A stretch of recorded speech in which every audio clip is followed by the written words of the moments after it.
మావా, ఎక్స్‌రే చూడగానే మన బాడీ మాయమైపోయి, దెయ్యంలాగా ఎముకలు మాత్రమే ఎందుకు కనిపిస్తాయి? మ్యాజిక్కా? కాదు మావా, అది సైన్స్. ఎక్స్‌రే అంటే మామూలు లైట్ కాదు. అది హల్క్ రేంజ్ ఎనర్జీ ఉన్న పవర్‌ఫుల్ లైట్ రేస్.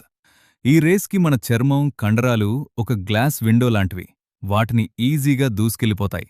అందుకే అవి ఫోటోలో రావు. కానీ మన ఎముకల్లో కాల్షియం అనే గట్టి మెటల్ ఉంటుంది. ఇది ఎక్స్‌రే లైట్‌కి ఒక కంక్రీట్ గోడలాగా అడ్డుపడుతుంది. సింపుల్‌గా చెప్పాలంటే ఎముకలు లైట్‌ని ఆపేస్తాయి, మిగతా బాడీ లైట్‌ని వదిలేస్తుంది. సేమ్ గోడ మీద నీడ పడ్డట్టు. వెనకాల ఉండే ఫిల్మ్ మీద లైట్ పడిన చోట నల్లగా మారుతుంది. ఎముకలు అడ్డుకున్న చోట లైట్ పడదు కాబట్టి తెల్లగా మిగిలిపోతుంది. అందుకే గాలి ఉండే ఊపిరితిత్తులు నల్లగా కనిపిస్తాయి, మెటల్ లాంటి ఎముకలు తెల్లగా మెరుస్తాయి. డెన్సిటీ తాయి. డెన్సిటీ గేమ్ మావా. అదే ఎక్స్‌రేని 360 డిగ్రీల్లో తిప్పితే వచ్చేదే సీటీ స్కాన్. అంటే 3డీలోని అస్థిపంజరాన్ని చూడడం అనమాట. కాని గుర్తుపెట్టుకో, ఇవి రేడియేషన్.